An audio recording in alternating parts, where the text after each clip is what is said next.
Greetings, geeks. Welcome to episode 490 of Geeks in Space, drinking from the plasma spring. I am Rob Commander Taco Malda, and I am joined today by two of the greatest geeks you are ever going to meet. I got Chris DeBona. Hi, everybody. I got Rob Roseboom. Hello. I got them all. I collect them all like a Pokemon. Gotta get 'em all, Pokemon. That's right. Everybody recover from the fly. It was kind of gross at the end. I'm not turning into a fly, so everything's good. I was thinking that if we were a better YouTube channel, I would be like, and you can watch The Fly by clicking here. We got a copyright strike. That. We got a copyright strike on it, but it was not a we pull the video down copyright strike. It was whoever 20th Century Fox or whoever gets all the money for our 7 views. So you can still dispute it because it was a review, right? And you should. Yeah, but I thought that we were going to get a strike because it was all gory and gross, and that people were going to be like, demonetized, no ads run next to this video because it's gross, Yeah, you can get away with a lot of gross stuff, though. Mm-hmm. As long as we don't have nipples and profanity, we're fine. But we can have exploding heads and stuff. So yeah, we didn't show any of the there was brief nudity in the movie itself, but none of that made it to the broadcast. In the Museum of Brundle? No, I was more thinking like Gina Davis and the weird gal he picked up in the bar. Yeah. So all right, let's see. So all right, we got to start with the Umbrella Academy. Yeah, right? That's Friday? Wow. I think so. Yeah, I'm very excited. They released, I guess, at what you would call a trailer, but apparently it's the opening scene of the first episode. And it is fantastic. It's nice. Like, it's fun. You talk about, the screenwriting notion of the fun and games segment of the film.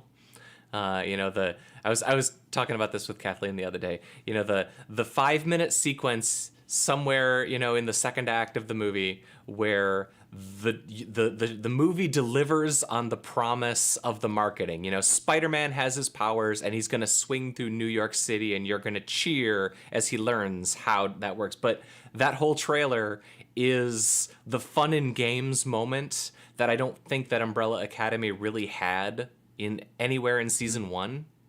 It's just, let's step through each of the siblings, demonstrate their power, and just smile. Yeah, it was a little kind of ponderous, honestly, the first season. It had its ponderous moments, but I mean, decent payoff though, I gotta say. And yeah. I'm all in.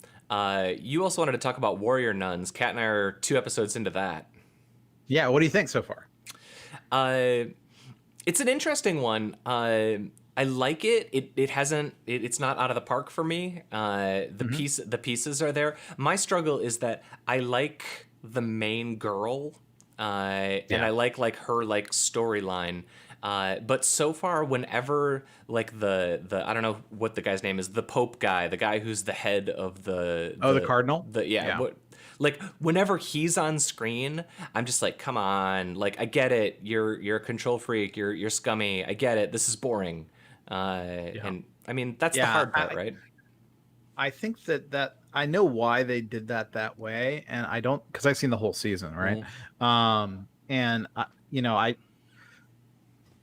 I'm with you. So the main character is fully realized, and I really enjoy her. Beatrice is fun.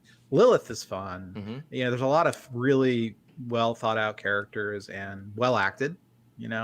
But it's a slower burn for sure.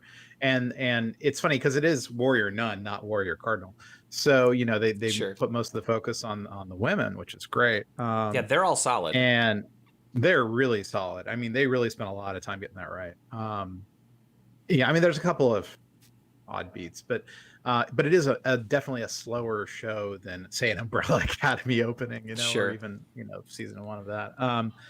Yeah. I felt like have you had a chance to check it out, Rob? Zen? No, I haven't. No. I watched Umbrella Academy and looking forward to the second season. Yeah. But I haven't checked out Warrior Nun yet. It's interesting because what that told me, at least, or what I've got out of the first 2 episodes, is you kind of forget it. Your comparison, Chris, you compared Warrior Nuns initially to Buffy.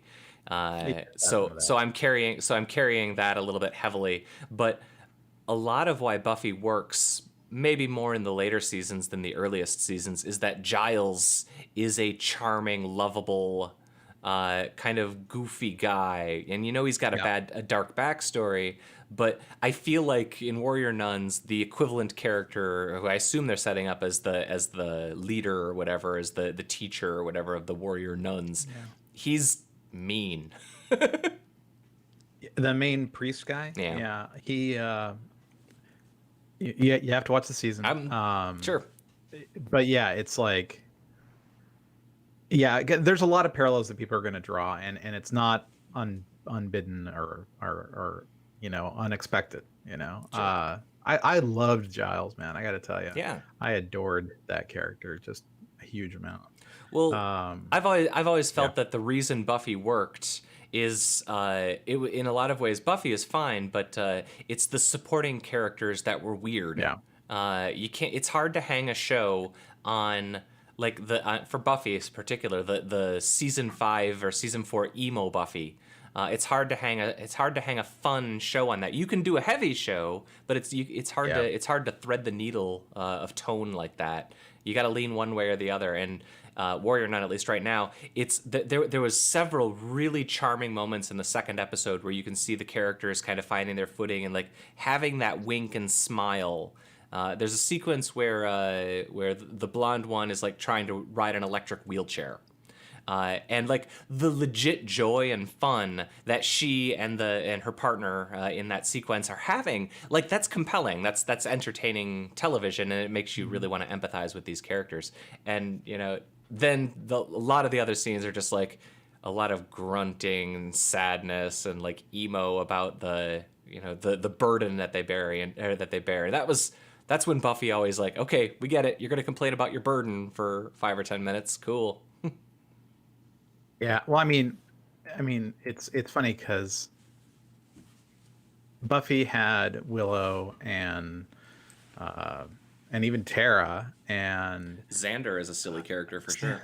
Xander's silly. I don't know. Xander was always a stretch for me. I never really liked him as a character. He got problematic apparently too. Oh yeah, for sure. It was like drinking or something. But yeah, no, like yeah, man. Let's have just an all Buffy show. And talk about. Do you want to like? Buffy. Well, we're open. We have Thursdays open. Do you want to just like do Thursday Buffy rewatch night? Yeah, right.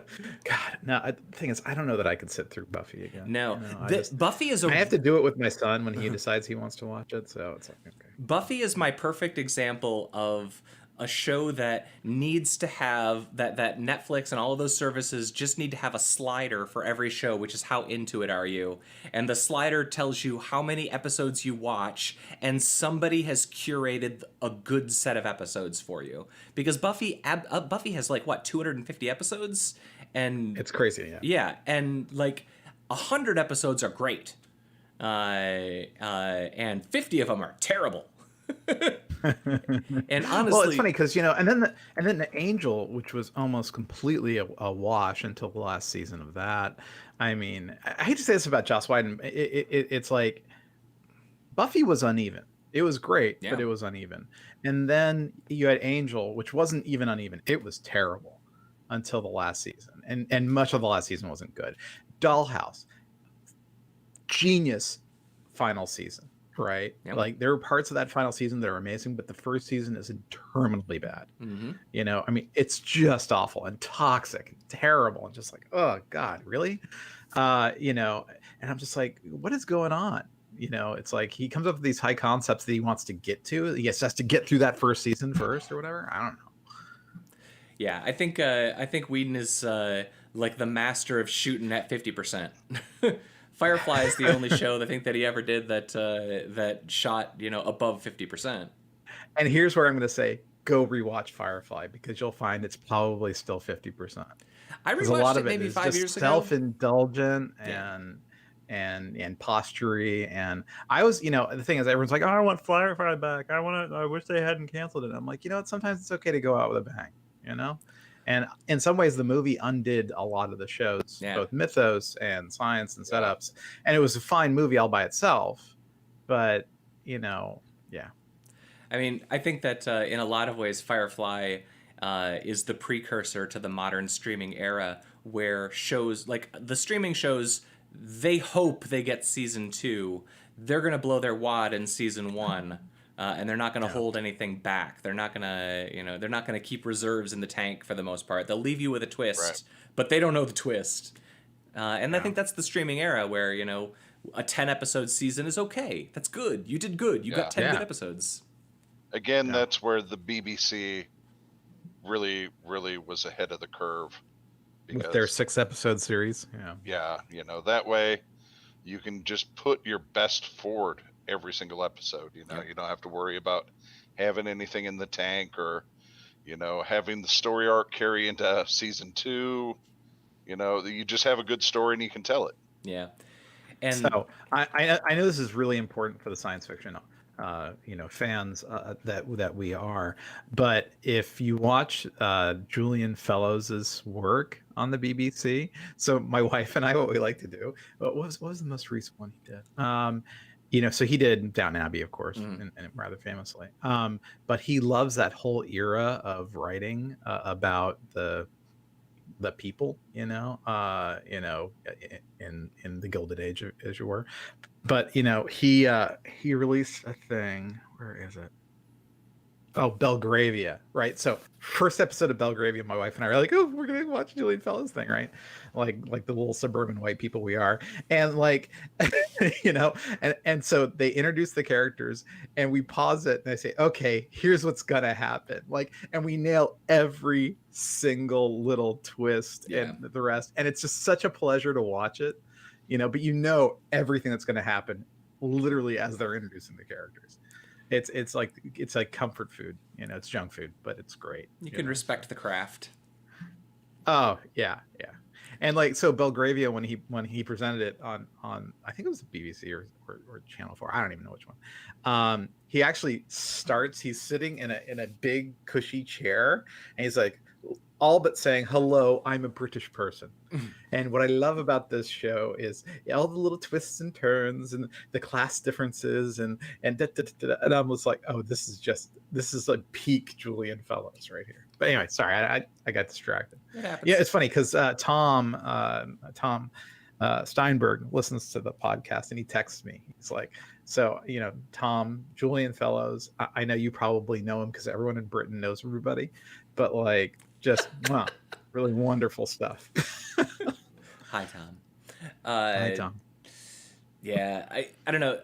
To me, the other piece of that equation always is and I think about this a lot with Buffy, those 22, 23 episode seasons, those week episodes that you get at the end, but that you have to pad it out. I remember reading an interview a while back about X-Files, because the X-Files, for the while Mulder and Scully were the stars of the show, they are basically on screen the entire episode. And just from a production standpoint, that basically meant that the two of them are working 6-day weeks, 12-hour days. And then you see these other shows where, by season 2, every single character has a girlfriend or a boyfriend, and they all have B plots, and the A characters only are on screen for a 30 episode. And I'm sure that's a production reality, but it doesn't make for compelling TV. It's just a necessity when you're going to make a 22 episode season. Well, it's funny because the big picture, Bob, what's his name, on The Escapist, he was reviewing, because of Warrior Nun, he finally had his chance to talk about the Flying Nun, and so he was like, I'm going to take my chance, right? And he mentioned a thing in passing where they would have 32 episodes a season of those early sitcoms, right? Yeah. So imagine, you're Sally Field, 20-year-old Sally Field, and you're playing this dumb character for 32 episodes in a season. I mean, it's brutal. Yeah. To think about. So. Well, all right. I'm way too lazy about that stuff. What was the other? Old Guard. Old Guard. Yeah. Yeah. So basically, we watched the first half of Old Guard. We started watching Warrior Nun, finished Warrior Nun, then watched the last half of Old Guard. I'd already seen Old Guard on the plane, right? Because I downloaded it to the app. And what did you think of Old Guard? I guess is where we should go first. Rob, you want to lead?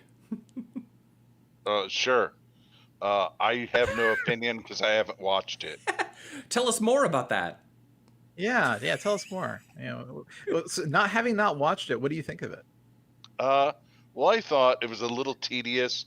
Like they ripped off a lot of other, sci-fi shows, tropes like that, like Highlander. Sure. I didn't really care for the fact that you had to behead them like in Highlander to actually kill them. Although that does have historical, defenestration. Yeah. Sure. Yeah. So I don't know. That was my take. Okay. That's largely accurate. You're not wrong. I would also point out you're not completely off. They did have one scene where one of the immortal characters got shot in the mouth, and he recovered from it rather quickly. So that would have been the equivalent of a beheading in the Highlander universe, I bet. So yeah. Yeah.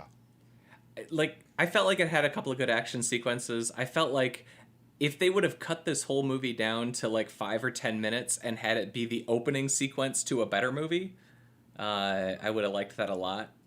Because what's her face is fantastic in it. Charlize Theron, she's awesome. Yeah. So how do you kill them for forever then? Do they have peanut allergies? So asthma. It's asthma. Yeah, no. COVID. No. So the thing is, this is actually one of the disappointing things about it. They didn't even go so far as to explain,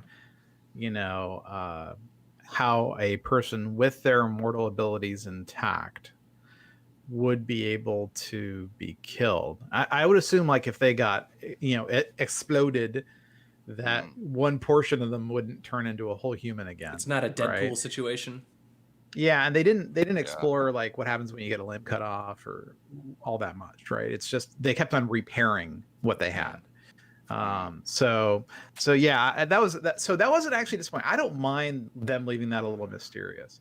What they didn't do that Highlander was a huge fan of doing, both the series and the movies, they did very few flashbacks. It was extremely limited amount of the show, right? Yeah. I wonder if that was a flashback thing to the early times. And quite frankly, that is some of the most enjoyable parts of movies that have that as a premise. Right. It is, and they really toned it down, which I was like, okay, that's a choice too. What year was the first Highlander? Oh gosh, 84. I'm just wondering if that's in our Geeks in Space movie night. 86. Oh, that's right in there. Yeah, it's definitely in the sweet spot for us. We should absolutely do it. It's like we know we're gonna do it, so we'll get there. It's a matter of when. But yeah, no. So the thing, honestly, the Old Guard, the most disappointing for me was actually, and maybe it was just the actor Dudley Dursley, the actor who played the bad guy, the youngest pharma CEO. It was just really weak. Yeah, it was just overall an incredible. Like I didn't even hate him, like, because obviously they wanted you to hate him, right? Yeah. And I just didn't even hate him. His motivations were completely random. He wasn't even amoral enough. His motivations were dumb. They were dumb. They weren't based in science or in business. It was just, yeah, I'm a bad guy. Yeah, mustache twirling. I'm like, I don't need the mustache twirling. I was actually more interested in the weird German doctor lady. I was like, I want to know more about her. Because like she would have made a really good evil, like. So the bad guy is Martin Shkreli or whatever. Kinda. I think that's what they were trying to evoke him too. Yeah. All right. I guess that's I think you kind of hit it for me with that too. I liked Charlize Theron a lot, but I have a really hard time with the bad guy of a movie who has the complexity of like something that you would be like in a children's program. Like I'm evil for the sake of being evil, and I take pleasure in my evil. Like that's not how evil is. Like, people don't generally think that they're evil in their own narrative. They've rationalized it. And that's what makes bad guys terrifying, is that they've rationalized, some sort of obviously immoral action. Well, it's like the Chewbacca Elephant Tail 4 actor who played Copley. Chuta Elijah 4. I don't know. I can't. I'm not even gonna try. Yeah. Yeah. So Chewbacca. I'll just call him Chewie. So Chewie is he was actually a fully thought out. I got his motivations, and it's like if he had a better counterpart in the CEO guy, it would, it's like, oh, he's betraying our deal, or I don't know. It's like if he had a better counterpart, it would work, because he's actually a solid actor, and yeah. But it wasn't there. I watched a rough one yesterday. It's this week's How Did This Get Made movie. It's called Money Plane. Imagine the dumbest movie you could imagine. Make it a little bit dumber, and that's Money Plane. Okay. It's like they want to be like Fast. Was this Wesley Snipes? No, it's a bunch of people that was Money Train. That was Money Train. Yeah. No, this is weirdly enough. You remember Joey Lawrence, the Woe kid from Blossom? Yeah. Apparently, he has multiple brothers, and they're all in it, and one of them directed it. And it's one of those movies. Like, it's got a couple of moments that are funny, but it's a movie that's trying to be like the Fast and the Furious, where Fast and the Furious movies, by the time they get through Fast 5, they know they're dumb. But they lean into the dumb and just make the action set pieces be amazing. The action set pieces in this movie are garbage. They're just okay. Here's an example for you. Most of this movie takes place on an airplane, which they clearly show in external shots as being like a jumbo 747 double decker, like the biggest imaginable plane that you can.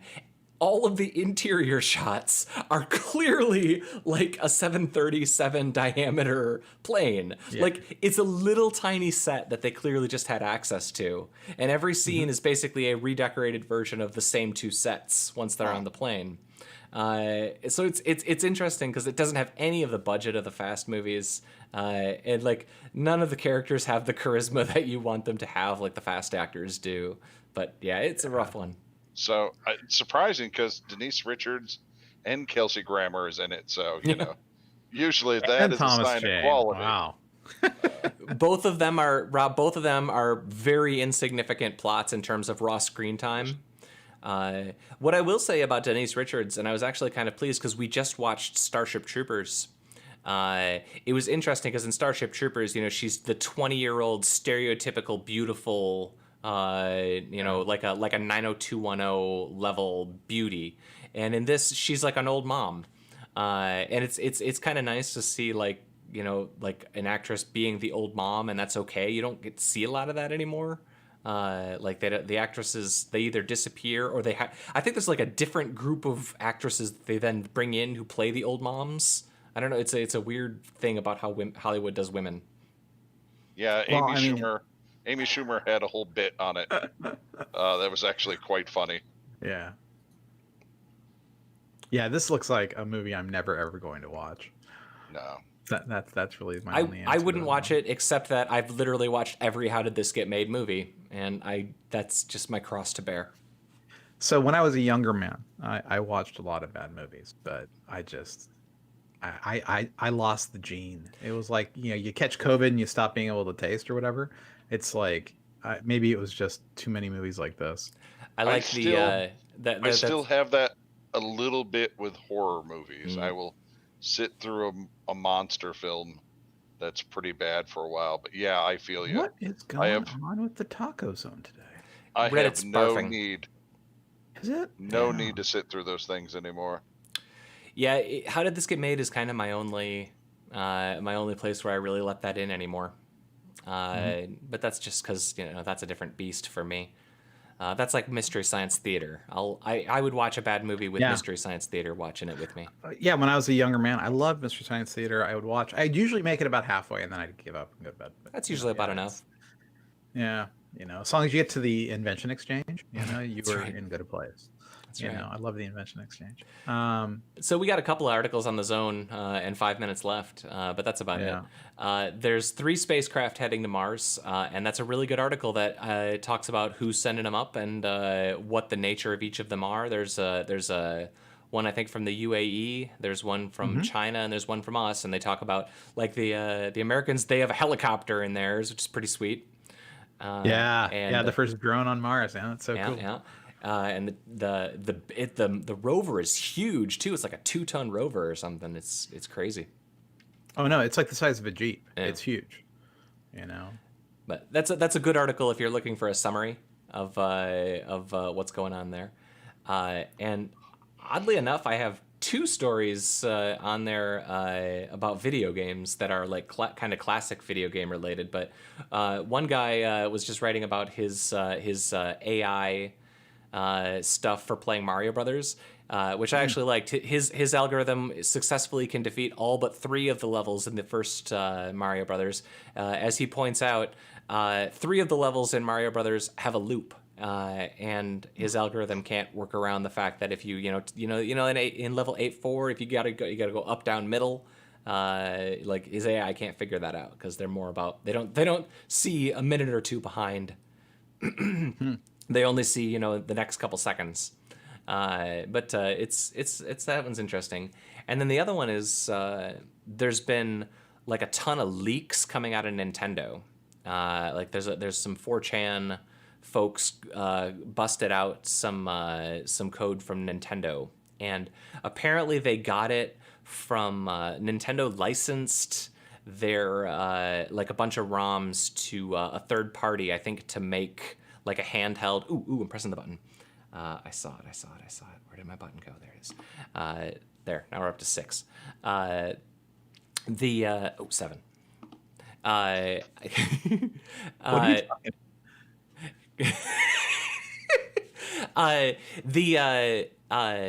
It was. Is that Reddit again? That's Reddit again. Oh man, sorry Reddit, you suck. You should learn to be more stable.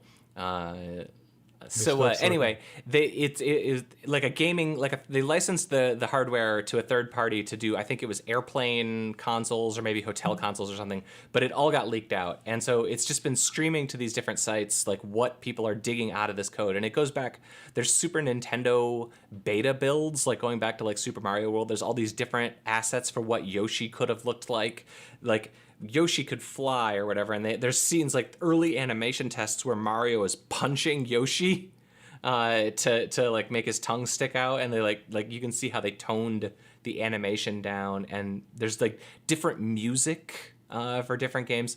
The most shocking thing to me, I think, is the fact that Nintendo had good version control in the early 90s and somehow has managed to retain all of this code for decades. That's pretty impressive right there. I would expect nothing less. I mean, give a little bit insight into Google. We still have changeless going back to the beginning when we transitioned from CVS to Perforce to our version called Piper, to all these Git repositories. Everything stays forever. But this is stuff going back even a decade further. And this is back even. But I mean, so when I was at Tandem, right, when a lot of this stuff was being released and written, we were using a horrible system. It was pre-Perforce. It was pre-Rational. I don't remember. But then SCCS has been around since the 80s. Sure. It's like the copy. It just makes copies of it. So yeah, it's like this is really cool. I don't think it causes chaos though. So like they're like causing chaos, and I'm like, that's a BS headline. This is some baity headlines. Yeah, it's super baity. But I don't know. It's just been really interesting to see the stuff that's coming out of all of these leaks. I assume that at some point lawsuits will follow. But it's been enjoyable to see it. I mean, one of those articles made this comparison, and I actually really like this notion. The Beatles. Like every year, the Beatles release like a remastered version of an album, and then like 40 hours of studio recordings, like all the sausage getting made. All the George Martin stuff. Yeah, and even with movies, like whatever movie you were a crazy fan of from the 70s and the 80s, you can go watch YouTube clips and people will talk about the making of all that stuff and go really deep. But video games don't necessarily have that. Like you get a lot of after the fact, but you don't get a lot of the actual behind the scenes development stuff. So just from a preservation standpoint, I just enjoyed reading about this stuff. So you might really like No Clip. I don't know if you've watched any of the No Clip documentaries about No Clip, like NOCLIP. They go into like they did a profile of Astroneer's release and what happened with that lead developer. I mean, it's really solid journalism, to be frank, and documentaryism. So you should go check those out. So it is literally the behind the scenes of the game business. Yeah, I really like watching the game developer conference, the GDC keynotes and stuff. I love that stuff too. But this is a different beast. This is kind of this is more of a looking up the skirt kind of situation, as opposed to the sanitized version of where we sit down and actually talk about it and do the journalism version of it. I don't know. The last one that I had on the list was just there's an anti-spam thing, which the do not pay unsubscribes you and tries to get you paid, which is weird. But they obviously if you open an email and they have all their little tracking bugs embedded in those emails now, so they're tracking things and you might not want them to have that information. This one is a service that will do that for you, but since you're not actually opening the email from your own IP, in theory it's more private, but also then it checks for outstanding class action lawsuits coming from the spammer and tries to file you automatically for class action lawsuits, which I just think is funny. That's really something. Hey, not a bad idea. I'm still waiting for my $15 coupon for Tuna from StarKist. That thing has been a year. You're saying Big Fish hasn't looked after you, man? Yeah, they were shorting the albacore in their cans. Man. So I became part of that class action. So did Timothy Lord, by the way. Excellent. We were talking about it when we got the letters in the mail. Neither one of us received our $15 coupon for Tuna. So right. Okay, here, let's share this one here. StarKist class action lawsuit payout less than expected. Right? Yeah, zero is what it paid out. Well, I'm sure that the lawyers made some money, right? Yeah. Like they didn't even send me a swatch with Tuna smell on it, so at least I could waft it beneath my nose. Oh my goodness. All right, gentlemen. We've squandered 33 minutes. Wow, I got to tell you, these other related stories, StarKist is not coming out, or Bumblebee are not coming out looking like they're good companies, right? Bumblebee loan default, StarKist, demands the explore sale of tech pack to pay price fixing in the tuna fish industry. What? This is absurd. For shame, StarKist. For shame. I thought they were all wholesome. Chicken of the sea, and that kind of funny guy with the glasses they have, like, hey, I'm a tuna, come on, eat me. Yep. It's like, this is all just rapacious capitalism. Yep, Charlie's behind all of it. Offended. Charlie. Charlie, his real name's Chuck. Mm-hmm. I hate him because Chuck Tuna. Because his name is ground beef, but he's selling fish, so it's really just him fighting against a different form of flesh. I figured it out. Wait, no, so the name of Satan is the light bringer, right? And it's chunk light tuna. Ooh. I think this is really technically a Satan worshiping. So you think Satan has his claws in the lightly packed tuna containers? Exactly. Yeah. All right, I'll buy it. Trying to deprive people of the strength to worship God. Yeah, through lunches. Chunk light tuna packed in oil. Yep. So. Yeah, got it. Sure, makes sense. It would make more sense if it was like shellfish, because isn't shellfish a sin? I can't keep track of what you're allowed to eat. I think if you mix it, like if you have shellfish and meat or cheese shellfish and tuna, like a patty melt is really the devil's sandwich. It's beef and dairy, if I'm not mistaken. Yeah, because you're not allowed to have eat a calf in its mother's milk. So therefore, cheeseburgers are read out. But I'm sure there's something Leviticus about Satan tuna. You know, that's true. Well, certainly if you read between the lines. Is that like a fishing line joke? That was a fishing line joke, wasn't it? I've read between the lines, and it tells me a lot of bad things. Sure. So anyway, Starkist, I'm still waiting for my coupon. Thank you. Did you get your Equifax money, or just the coupon for free Equifax? I didn't file for that. You know, I didn't file for any of that crap. You know, whether it was Home Depot or Target or Equifax. I mean, none of these people ever pay up, and they all want you to take on like LifeLock. And I don't do that because I knew that they would eventually get hacked, and then they got hacked. So does LifeLock give you a LifeLock? You know, as like a benefit? Like, you know, it's all these people are called just Deathlock. So all of our listeners, go to Equifax, TransUnion, and Experian and lock your credit. Freeze it. It's free. Don't pay them any money. Just lock your credit reports, right? And then the next time you go get a car loan or any sort of loan, you know, you unlock them. You can do it right from the app. You can do it right from the phone. Just lock your credit reports. It's going to save you so much time. Gentlemen. Also, if you'd like to send a certified letter to Starkist and help me get my $15 worth of tuna, I'd appreciate it. Yeah, if the Starkist, you know, Satan worshippers are listening to this broadcast, Robert Roseboom of Dexter, Michigan, you know, I'm coming for you, Starkist. That's right. I'm coming for you. That's right. Let's say goodbye to Jake and Elon. Goodbye, Chris DeBona. Goodbye. Goodbye, Rob Roseboom. See ya. This has been episode 490 of Geeks in Space. I have been Rob Commander Taco Malda, and we'll see you guys Friday.